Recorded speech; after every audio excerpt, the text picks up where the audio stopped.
Bab 1188. Pemberian nama.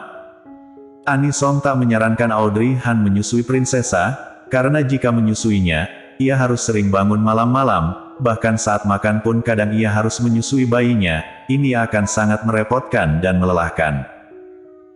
Maka Anisong menyarankannya memberinya susu formula, agar ia bisa beristirahat, biar Golden Ye yang menjalankan tugasnya sebagai ayah.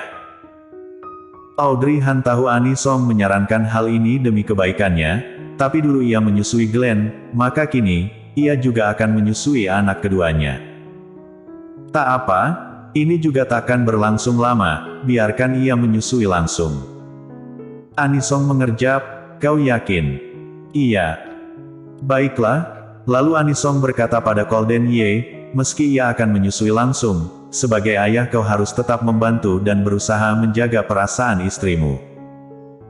Seorang ibu yang baru melahirkan rawan terserang depresi, jika anak ini membutuhkan sesuatu, meski sudah tengah malam, kau tetap harus bangun untuk membantu.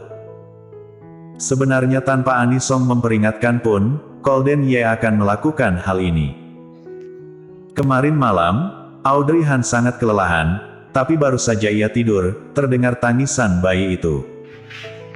Saat ia membuka mata, ia melihat Golden Ye telah menimang dan berusaha menidurkan anak itu. Tapi mungkin posisi menggendongnya salah, maka prinsesa menangis semakin keras, membuat ayahnya merasa tak berdaya. Audrey Han mendengarnya bergumam dengan canggung.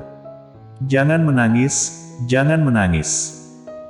Maka ia menyibak selimutnya dan mengulurkan tangan ke arah Golden Ye, mungkin ia lapar, bawa ia kemari. Golden Ye mengerutkan kening, karena Audrey Han baru tidur sebentar, ia takut anak ini akan membuat istrinya kelelahan. Tak perlu terlalu banyak berpikir, bawa ia kemari. Akhirnya, Golden Ye menyerahkan anak itu ke pelukan Audrey Han. Audrey Han menyusui anak itu sambil menatapnya dengan geram. Apa yang kau pikirkan? Golden Ye hanya menatap Audrey Han dan tak menjawab. Sebelumnya, ia telah mengikuti kursus dan membantu Audrey Han dalam beberapa aktivitas pengasuhan. Ia sering mendapat kritik selama proses pembelajaran, tapi akhirnya berhasil melakukannya dengan baik. Tapi kini, pertarungan yang sebenarnya telah dimulai, dan ini tidak mudah. Karena, boneka yang digunakan saat kursus itu tak bisa bergerak, tapi begitu ia menggendong prinsesa, sekujur tubuhnya terasa tegang. Karena tubuh prinsesa jauh lebih kecil dan rapuh dari yang dibayangkannya. Saking kecilnya, ia sampai takut ia akan meremasnya jika ia menggunakan terlalu banyak tenaga.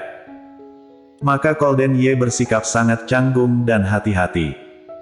Rupanya prinsesa memang lapar, begitu menyusu, ia langsung tenang. Kamar itu menjadi sunyi, hanya terdengar suara bayi menyusu.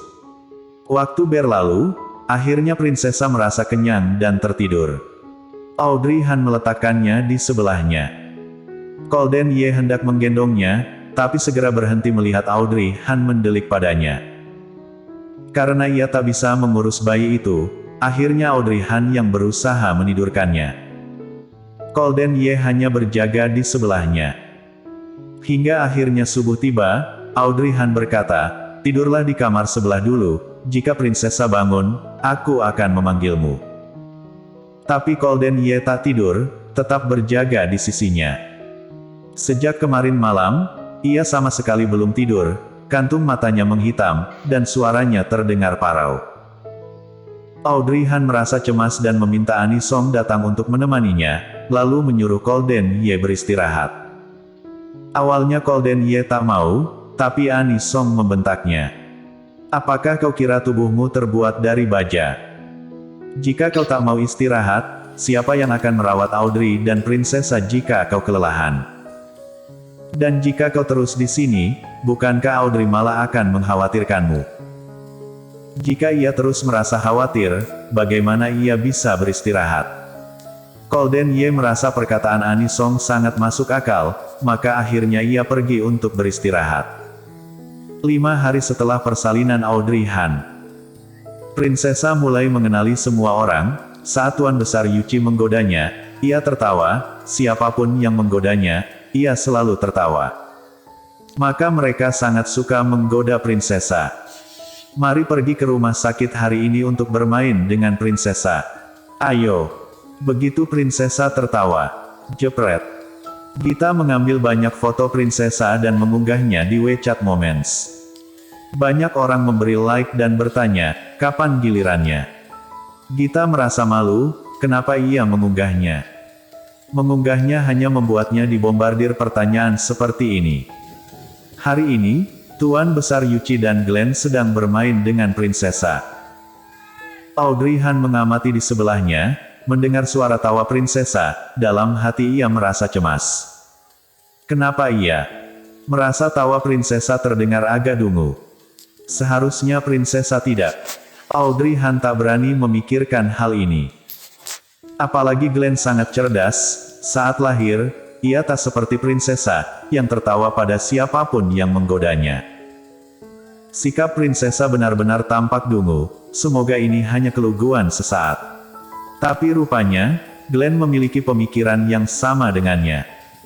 Dan ia mengatakannya dengan terus terang, Mommy, sepertinya adik agak bodoh.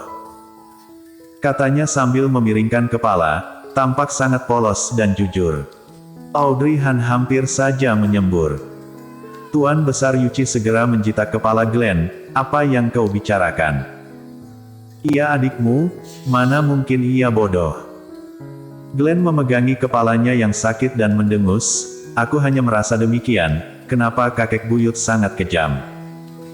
Begitu ada prinsesa, kau tak menyayangiku lagi. Sebagai kakak, kau harus menyayanginya, jangan berkata seperti itu lagi.